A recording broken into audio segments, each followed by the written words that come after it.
कुछ एक एरर, जो बड़े एरर हैं फोटो के रूप में हो जाते हैं कई बार, जो है फोटो किसी का लगा दिया, फोटो का फोटो खींच लेते हैं। हालांकि यूसीएल पे तो ये चीज हम लोग फोटो से संबंधित कुछ काम करते नहीं है, लेकिन जो नॉर्मली हमारे एएसके ऑपरेटर्स हैं या फिर जो नया एनरोलमेंट करते हैं ऑपरेटर्स, उनके साथ में ये चीजें आती हैं कि कई बार निकलता है, जो क्यूसीटी में हमको शेयर करती है, देखिए ये फोटो का फोटो खींच लिया। भाई जो है लाइव फोटो खींचना होता है, जो रेजिडेंट आ रहा है उसका ही फोटो खींचते हैं, ठीक है। पीओआई, पीओआर, पीओबी जो डॉक्यूमेंट है वो डॉक्यूमेंट लगा के कुछ और डॉक्यूमेंट लगा दिया, ठीक है। कई बार जो डॉक्यूमेंट है वो मिसिंग डॉक्यूमेंट है। जैसे मान लीजिए किसी का नाम चेंज करना था या नाम में कुछ करेक्शन करने थे, तो वो डॉक्यूमेंट स्कैन ही नहीं किया, ठीक है। फोटो मिसिंग, फोटो नहीं है, फोटो अगर किसी का वो कर रहे हैं पीओआई, ये बड़े चेंजेस, मतलब बहुत बड़ी गलतियां हैं कि आप किसी का अगर नाम चेंज में करेक्शन कर रहे हो, एड्रेस में करेक्शन कर रहे हो, उसकी डीओबी करेक्शन कर रहे हो, और उससे संबंधित डॉक्यूमेंट ही हमने नहीं लिया या प्लेन डॉक्यूमेंट हमने स्कैन कर दिया, ठीक है ना, तो ये जो है फ्रॉडुलेंट एक्टिविटी में आता है, इनवैलिड डॉक्यूमेंट में जाता है। तो ये बहुत बड़ी गलतियां हैं हमारे द्वारा। कई बार डेमोग्राफिक अपडेट करते समय हम वहाँ पे जो लैंग्वेज है वो बहुत मतलब एब्यूजिंग लैंग्वेज, अनपार्लियामेंट्री लैंग्वेज या ऑफेंसिव लैंग्वेज होती है, मतलब जो लैंग्वेज बिल्कुल ही वैलिड नहीं है, उस तरह की हम लोग लैंग्वेज यूज करते हैं वहाँ पे। ये सब चीजें पढ़ने में आती हैं, जो क्यूसीटी में पढ़ती है वो समय समय पे हम लोगों को साझा करती है। तो किसी भी तरह की अनपार्लियामेंट्री या फिर ऑफेंसिव लैंग्वेज का हमें वहाँ पे इनपुट नहीं करना है। पीओआई, पीओआर, पीओए में ट्रांसलेशन एरर होते हैं कई बार, जो है ज्यादातर जो है वो केसेस में पाए जाते हैं, जैसे दूसरे स्टेट्स के लोग हैं। हालांकि इस तरह की जो चेंजेस हैं हम लोग अपने यूसीएल के माध्यम से नहीं कर पाते हैं, जो हमारे एएस के ऑपरेटर्स हैं या फिर जो नए एनरोलमेंट करते हैं ईसीएमपी क्लाइंट के थ्रू, जो अगर किसी का उस तरह के करेक्शन है जहाँ पे कि लैंग्वेज में चेंजेस होते हैं, तो वो उसके माध्यम से होते हैं, यूसीएल के माध्यम से वो वाले इस तरह के हम करेक्शन नहीं कर पाते हैं।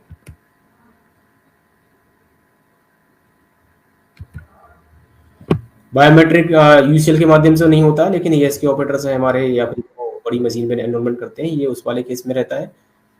डीओई डॉक्यूमेंट से रिलेटेड एरर, डीओई 1, डीओई 2 क्या होता है, जो अभी हम पिछली स्लाइड में देख रहे थे, फ्रॉडुलेंट डॉक्यूमेंट, मिसिंग डॉक्यूमेंट, जो ग्रेव एरर रहता है, ठीक है, ये डीओई 1 की कैटेगरी कहलाता है। डीओई 2 पुअर क्वालिटी डॉक्यूमेंट, जो डॉक्यूमेंट स्कैन किया वो डॉक्यूमेंट की क्वालिटी अच्छी नहीं थी, ठीक है। उसमें क्या है, उसमें फ्लूट लगाया, ब्राइटनर लगाया है, जो डॉक्यूमेंट था वो उसका पेपर की क्वालिटी अच्छी नहीं थी।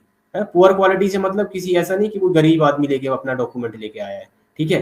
पुअर क्वालिटी से मतलब है कि जो वो डॉक्यूमेंट लेके आया था वो डॉक्यूमेंट या तो पेपर, जैसे मान लीजिए कई बार कुछ लोग बहुत पुराने डॉक्यूमेंट अपन उनके रखे हुए हैं, वो डॉक्यूमेंट की क्वालिटी इतनी खराब हो गई है, पेपर इतना खराब हो गया है वो रीडेबल नहीं है, पढ़ने में नहीं आ रहा कि जो डेमोग्राफिक डिटेल है उसका नाम पता उसमें क्या लिखा हुआ है, ठीक है, तो वो पुअर क्वालिटी डॉक्यूमेंट में आएगा। इनवैलिड डॉक्यूमेंट, इनवैलिड डॉक्यूमेंट मतलब जो डॉक्यूमेंट की वैलिड लिस्ट है, आईडी, एड्रेस प्रूफ और डीओबी पीओआर के लिए यूआईडीआई के द्वारा जो जारी की लिस्ट है, उस डॉक्यूमेंट की लिस्ट में से डॉक्यूमेंट ना यूज करके कुछ और डॉक्यूमेंट यूज कर लिया, तो ये डीओई 2 में जाएगा।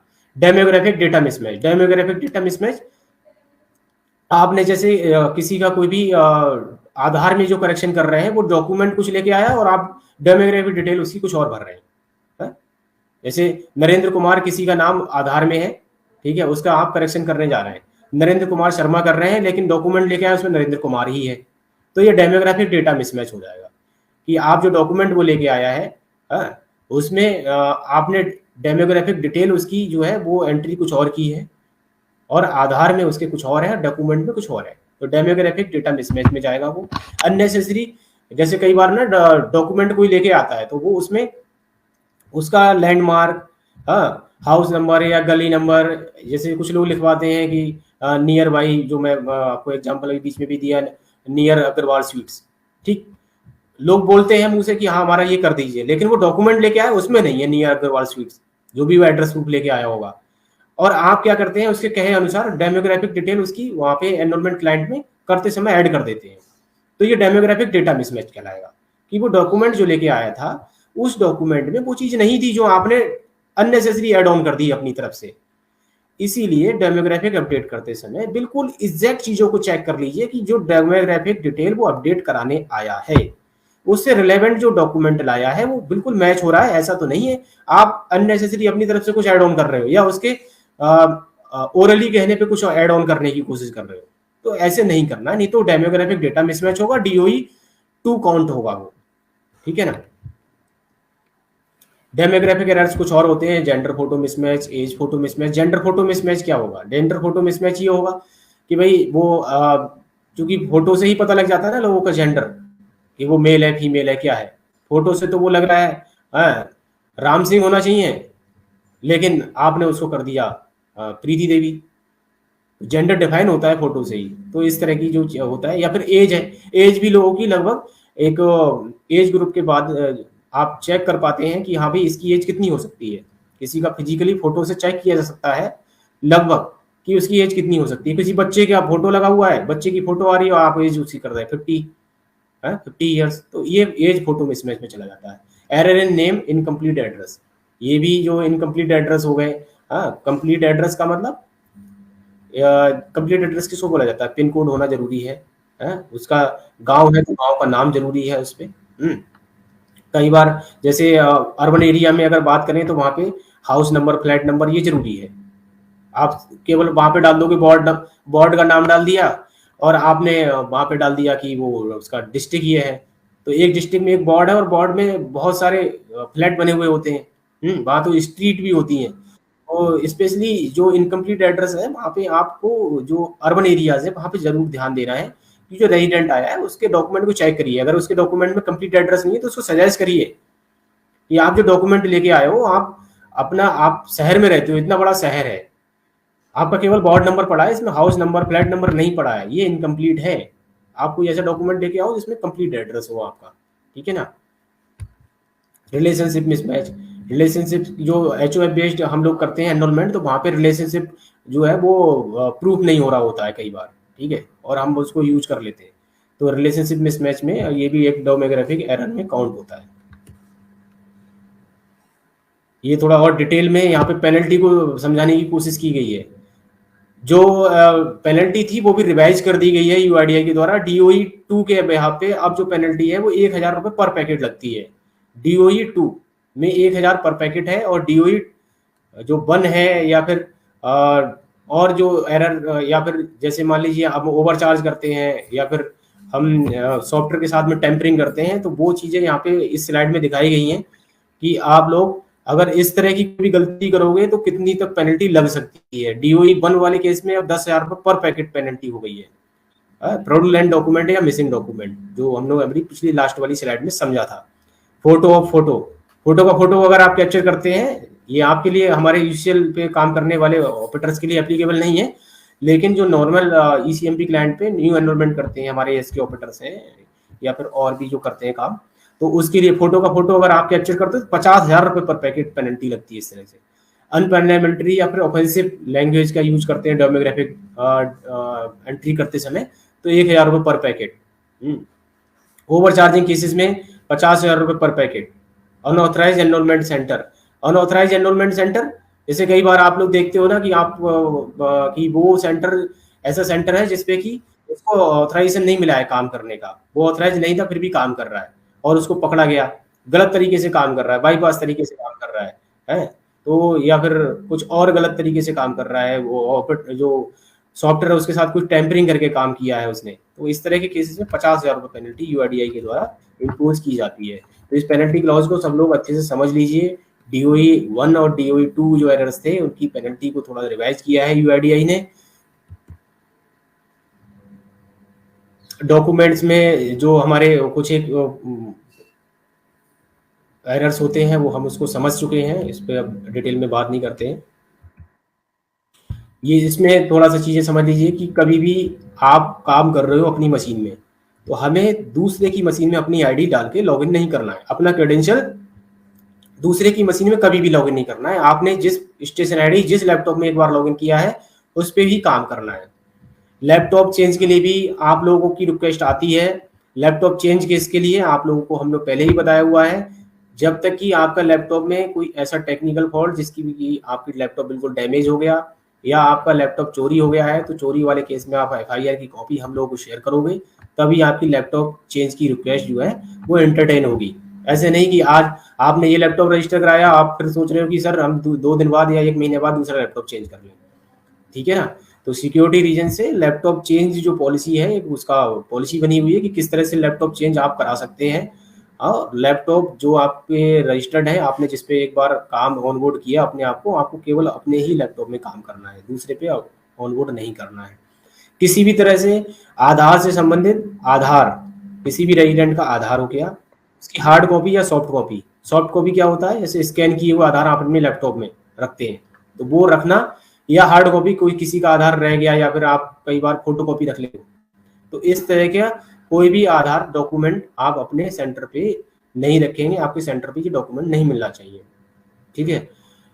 डॉक्यूमेंट आप जब डेमोग्राफिक डिटेल एंट्री करते हो तो सन ऑफ और डॉटर ऑफ, इसको अब यूआईडीआई ने मतलब बंद कर दिया है। सन ऑफ डॉटर ऑफ हम लोग यूज नहीं करते हैं, केवल क्योर ऑफ यूज किया जाता है। ठीक है, तो क्योर ऑफ ही यूज करें आप लोग।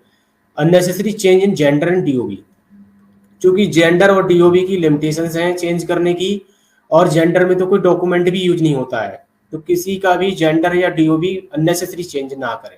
जैसे कोई नाम चेंज कराने आया और आपने उसका जो है हंसी मजाक में जेंडर चेंज कर दिया, तो प्लीज ऐसा नहीं करना है, उसके लिए प्रॉब्लम होगी। क्योंकि जेंडर चेंज करने का एक ही उसके लिए ऑप्शन है, एक बार वो उसने आपने कर दिया और उसके बाद में फिर उसको फिर आर जाना पड़ेगा और उसका समय भी खराब होगा और परेशानी का भी सामना करना पड़ेगा उसको। ठीक है। Ours is attached in case of HOF enrollment will be not valid। यहाँ पे बात हो रही है, कई बार क्या करते हैं जो हमारे ऑपरेटर्स हैं वो HOF बेस्ड एनरोलमेंट करते हैं और उसमें आधार कार्ड अटैच कर देते हैं। ठीक है ना, तो HOF बेस्ड जो एनरोलमेंट होंगे उसमें आधार कार्ड नहीं अटैच करना है, आधार कार्ड से रिलेशनशिप नहीं प्रूफ होता है। ठीक है ना, तो HOF बेस्ड एनरोलमेंट करते समय आप लोग आधार कार्ड अटैच ना करें। ठीक है। 5वां 8वां क्लास की जो मार्कशीट है वो वैलिड और डीओबी चेंज तभी है जबकि वो किसी बोर्ड से इशू की हुई होती है। ठीक है ना, इसीलिए जो 10th 12th की मार्कशीट है उसको यूज करने के लिए आप लोगों को सजेस्ट किया जाता है, क्योंकि नॉर्मली जो बोर्ड्स हैं वो 5वां 8वें जो होते हैं उनको बोर्ड्स में कंसीडर, यहाँ अपने यूपी में जो बेसिक्स के स्कूल होते हैं और वो सब होते हैं उसको कंसीडर नहीं करते। अगर बोर्ड से इशू की हुई मार्कशीट है तो आप उसको यूज कर सकते हैं डीओबी वाले केस में। No document required in case of gender, gender में कोई डॉक्यूमेंट की जरूरत नहीं होती है, मोबाइल नंबर के लिए भी कोई डॉक्यूमेंट जरूरत नहीं होती है, मेल आईडी के लिए भी जरूरत नहीं होती है। ठीक है, तो जेंडर, मोबाइल और मेल आईडी, इन 3 केस में किसी भी तरह का कोई डॉक्यूमेंट लेने की जरूरत नहीं होती है। एनरोलमेंट फॉर्म रेजिडेंट के द्वारा भरा जाता है, वो डिटेल उसमें भरेगा और आप सिंपल उसका अपडेट कर देते हैं। ठीक है। वोटर आईडी अगर पीओआई और पीओए दोनों के रूप में यूज हो रहा है तो दोनों तरफ से स्कैन किया जाता है। ठीक है। कई बार एड्रेस प्रूफ में वोटर आईडी यूज करते हैं और बस फ्रंट वाला पेज स्कैन करते हैं ऑपरेटर्स, तो ऐसा नहीं करना है हम लोगों को। एड्रेस प्रूफ में अगर यूज हो रहा है तो आप फ्रंट बैक दोनों स्कैन करके उसका दोनों पार्ट अपलोड करेंगे। ये कुछ एक एग्जाम्पल है जो दिखाए गए हैं कि किस किस तरह की मिस्टेक्स हो जाती हैं हम लोगों को, वाइटनर, ओवर राइटिंग। ठीक है, यहाँ पे देखिए वाइटनर यूज किया गया है इसमें, यहाँ डेट में वाइटनर लगा के करेक्शन किया गया है एनरोलमेंट फॉर्म पे। ठीक है, तो इस तरह से यहाँ पे भी वाइटनर यूज किया गया है। ये देखिए इस तरह कोई डॉक्यूमेंट इस तरह से स्कैन किया गया है कि क्यूसी टीम क्या पढ़ेगी इसको, क्योंकि जो डॉक्यूमेंट आप अपलोड करते हो सेम इस डॉक्यूमेंट को क्यूसी टीम रीड करती है डाउनलोड करके। ये डॉक्यूमेंट्स हैं। आधार स्कैन किया गया है, आधार तो स्कैन करना ही नहीं है किसी केस में। Certificate of identity issued by standard format by village panchayat, village panchayat के द्वारा ये इशू किया गया है। यहाँ पे देखिए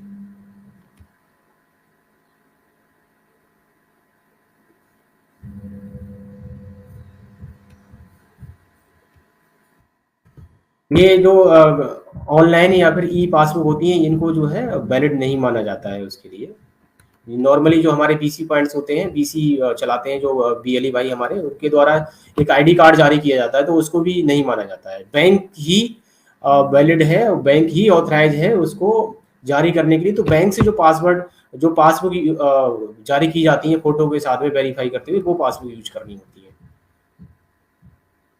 यहाँ पे एनरोलमेंट फॉर्म है, इसको डेट नहीं डाली गई है तो वैलिडिटी हम उसकी नहीं वेरीफाई कर पाएंगे। बाकी चार्जेस आपको पता ही है। अगर आप, चूंकि हमारे बीएलई भाई सभी डेमोग्राफिक अपडेट करते हैं और अभी डॉक्यूमेंट अपडेट सर्विस स्टार्ट हुई है तो 50 रुपये लेने होते हैं और आप प्रिंट आउट का 30 रुपये ले। ठीक है, ओवर चार्जिंग की कंप्लेंट्स लगातार आती हैं और फिर बाद में ये आता है कि सर हमने उसका कुछ और काम किया था या कुछ और डॉक्यूमेंट बनाया बनाया हुआ उसने। तो अगर आप अपने सेंटर में कुछ और काम कर भी रहे हो तो रेजिडेंट को अच्छे से समझा के भेजिए कि आपने जो दूसरा काम कराया है सॉरी, उसके लिए वो चार्जेस लिए गए हैं, ठीक है ना। ओवर चार्जिंग ना करें। सॉरी। अब मैं सभी बीएलई भाई से आज का सेशन कंप्लीट करने की अनुमति चाहूंगा। सभी बीएलई भाई जो इस सेशन को देख रहे थे, जुड़े रहने के लिए आप सबका धन्यवाद। नमस्कार।